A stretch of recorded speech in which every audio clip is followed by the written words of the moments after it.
Իդեալ համակարգը տեղաբաշխում է 1 միլիարդ դրամի գովազդային նորակառույց բնակարանների բոլոր շահառուների միջև։ Յուրաքանչյուր ընտանիք կարող է ստանալ 500,000 դրամի սերտիֆիկատ, որը կդառնա ձեր առաջին քայլը բնակարանը երազանքի տուն դարձնելու ճանապարհին։ Ներողություն, ես հենց հիմա փաստերով կասեմ այդ մասին, պարոն Մինասյան, 1921 թվականին Սիմոն Վրացյանը նամակ էր ուղարկում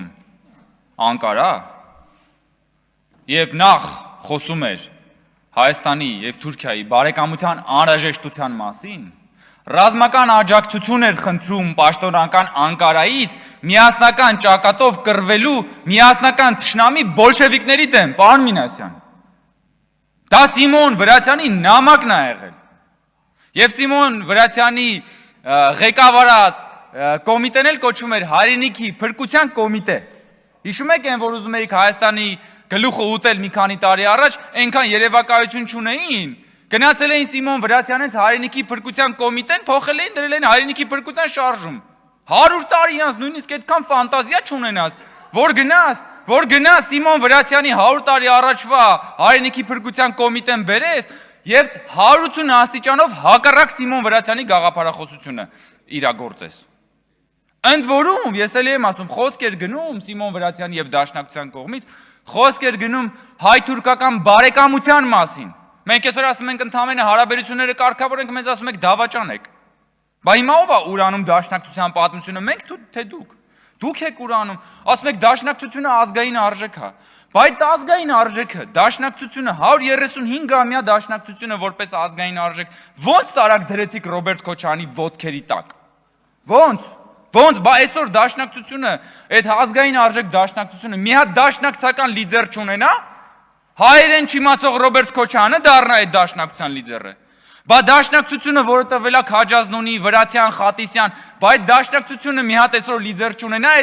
այդ Դաշնակցության լիդերը լինի Ռոբերտ Քոչարյանը, որը հայրմերը չգիտի, որը ուղղակի չի կարողանում, հասկանում եք, իր մտքերը բանալ, նորմալ շարադրել, հասկանում եք։ Որը եթե մի քանի րոպե ուղղակի ինքնուրույն մտածի վնասվածքներով կտեղափոխվի վերակենդանացման բաժանում, դուք բերել եք այդ Դաշնակցությունը, այտենց դրել եք Ռոբերտ Քոչարյանի ոտքերի տակ։ Այ նույն ձև դուք Հայաստանն եք ուզում տանեք եւ դնեք ուրիշ պետության, օտար պետության ոտքերի տակ ու մատաղանեք։ Բայց ես ընդհանրապես ուրիշ ձև էի պլանավորել իմ ելույթը սկսել։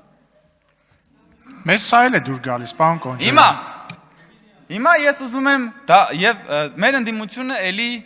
երաշխավորախտով է տառապում եւ ասում է երաշխավորը։ Ես այս պատմությունը մի քանի անգամ պատմել եմ, այն իմ ամենասիրելի օրինակներից մեկն է, որը իմ ամենասիրելի հեղինակներից մեկը Նասիմ Թալեբը իր գրքի մեջ բերում է։ Ասք երաշխավորի մասին։ Մսագործը ամեն օր կերակրում է հնդկահավին։ Եվ ամեն օր հնդկահավը գնալով ավելի ու ավելի էր չաղանում եւ ավելի փարթամ տեսքեր ունենում։ Եվ բոլոր վերլուծաբանները, ընդդիմադիրները, Դաշնակցությունը վստահորեն վիճակագրության հիման վրա պնդում էին, որ հնդկահավի կյանքը գնալով ավելի ու ավելի լավն է դառնում, ավելի ու ավելի երաշխավորված, ավելի ու ավելի բարեկեցիկ։ Մինչև այն օրը, պարոն Մինասյան, որ մսագործը որոշում է մորթել հնդկահավին եւ տանել շուկա գովաբանության օրվանից առաջ վաճառելու համար։ Եվ բոլոր վիճակագիրները, վերլուծաբաններն ու Դաշնակցությունը հենց այդ պահին սխալվում են։ Ահա այդպես դուք ուզում եք, որ Հայաստանը տանեք դնեք այդ երաշխավորի ձեռքի տակ, հետո որ այդ երաշխավորը իր ուզած օրը, իր շահերի համար մի օր Հայաստանը տանի մատաղանի ու դնի աշխարհաքաղաքական առևտրի զոհասեղանին։ Եվ ձեզ էլ վճարի ձեր բաժինը։ Եվ ժողովրդի ճակատագին էլ որպես մանրադրամ դնեք ձեր ջեբը, այդ է ձեր ուզածը։ Ինչ ազգային արժեք, ինչ բան։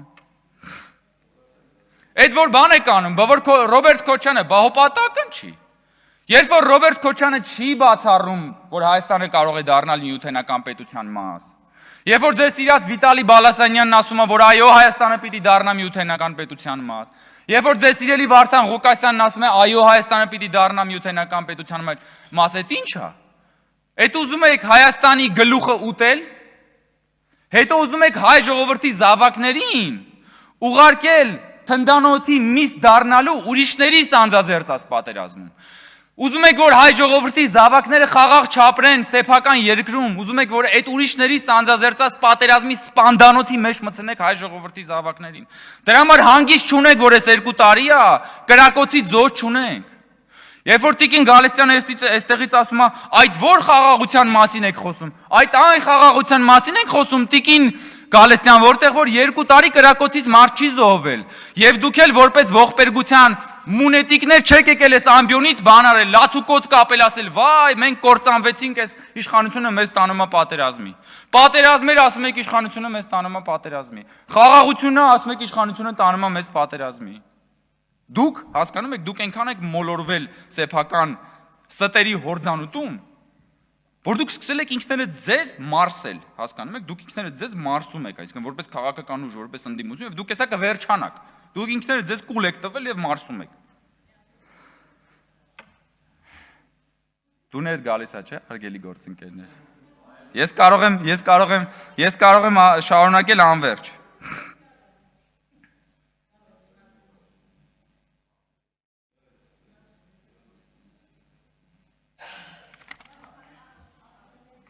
Խոսում եք ներքին պատերազմի մասին, հարգելի գործընկերներ։ Եվ սա իմ մոտ այսպես բան էլի ֆլեշբեքի բանով բերեց այդ ներքին պատերազմ կոչվածը, բայց մի քիչ ուրիշ տրամաբանությամբ։ Դուք ասում եք, որ պատերազմ է հայտարարվել մեր ինքնության դեմ բան եւ այլն, դա պարզ է, դրա մասին 100 անգամ խոսացել ենք։ Բայց այդ ներքին պատերազմի այլանդակ դրսևորումը գիտեք որն էր։ Հիշեք էլի միա ձեր կառավարման տարիները, երբ որ ձեր Քոչանա սերժական իշխանության բանդաները Հայաստանի փողոցները, հրապարակները, պատյեզները դարձրել էին իսկական բան, պատերազմի թատերաբեմ։ Մի հատ հիշեք ուղղակի էլի։ Մի հատ հիշեք, թե Հայաստանում ընդհանրապես ինչ միջավայր էր տիրում։ Մի հատ հիշեք, Հայաստանում կար մի հատ բիզնեսմեն, որի մտքով կանցներ, որ հանկարծ որևէ ընդդիմադիր քաղաքական ուժի մի փոքր օգներ։ Մի հատ հիշեք, Հայաստանում կար մի հատ ընդդիմադիր լրատվամիջոց, որի մտքով հանկարծ կանցներ, ճշմարտության կեսի ասեր, են օրվելյան լեզվով ասած, գոնե ասեր, որ 2-ին գումարած 2 հավասար է 4։ Մի հատ հիշեք ժողովուրդ, ասում եք Միշիկը ձերն է, ինչ եք մեզանից ուզում, Միշիկը ձերն է, վերցրեք գնացեք գտեք ինչ ուզում եք արեք, Միշիկը ձերն է, ձեր բանն է։ Բայց դուք որպես ընդդիմություն եք այդպիսին։ Մինչև հիմա չեք տվել են բանի մարդու, Աջապայանի հարցազրույցը երկիր մեդիայում չկա։ Ինչ եղավ Աջապայանի հարցազրույցը։ Դուք որպես ընդդիմություն եք այդպիսին ժողովուրդ։ Որպես ընդդիմություն եք դուք բանը մամուլի ազատության դեմ կռիվ տալիս։ Որպես ընդդիմություն եք։ Ուր է Միքայել Աջապայանի հարցազրույցը եւ Ռոբերտ Քոչարյանի թալանած 200 միլիոնը։ Ես պահանջում եմ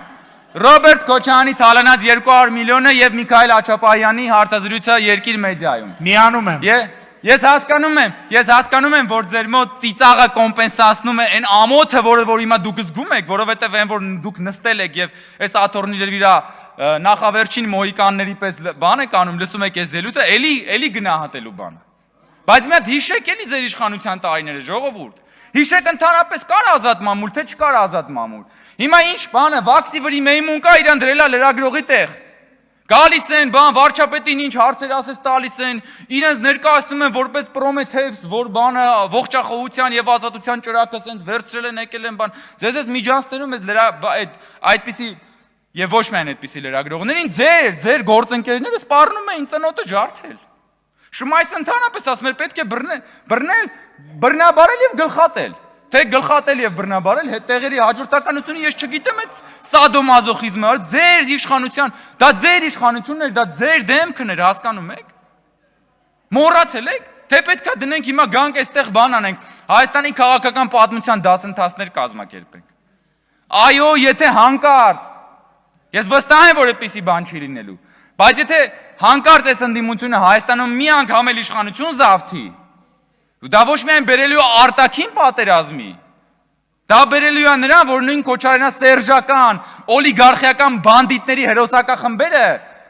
ներքին խժդժություններ են սանձազերծելու ամբողջ Հայաստանում։ Դուք պատկերացնում եք այս 8 տարվա մեջ ինչքան ախորժակ է այս մարդկանց մեզ կուտակվել։ Դուք ժողովուրդ պատկերացնում եք այս 8 տարվա մեջ ինչքան հարստություն է կառուցվել, ինչքան բան չի թալանվել, որ այս մարդիկ գալու են իրանց այս երախով ու փորձելու են էլի թալանել։ Դուք պատկերացնում եք ինչ են անելու, ծվեն են անելու այս երկիրը։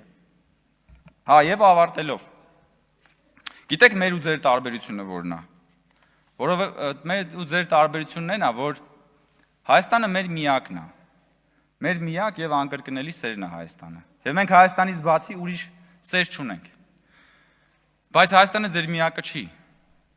Դուք Հայաստանից բացի ուրիշ սերեր ունեք, ուրիշ հայրենիքներ եւ ուրիշ պետություններ ունեք, որտեղ որ պահում եք ձեր փողի եւ ունեցվածքի մեծ մասը։ Եվ դուք առաջին իսկ հնարավորության դեպքում կդավաճանեք Հայաստանը, կգնաք ձեր ուրիշ պետություններն ու հայրենիքները եւ մենակ կթողեք Հայաստանը իր ճակատագրի, իր ворթիների հետ։ Եվ այդ Հայաստանին ծվեն կանեն այն ուժերը, որոնց ոտքերի տակ դուք ուզում եք Հայաստանը մատաղանել, բայց մենք դա թույլ չենք տալու։ Ձեր հաստ ծոծորակը կտեսնեք, դա չեք տեսնի։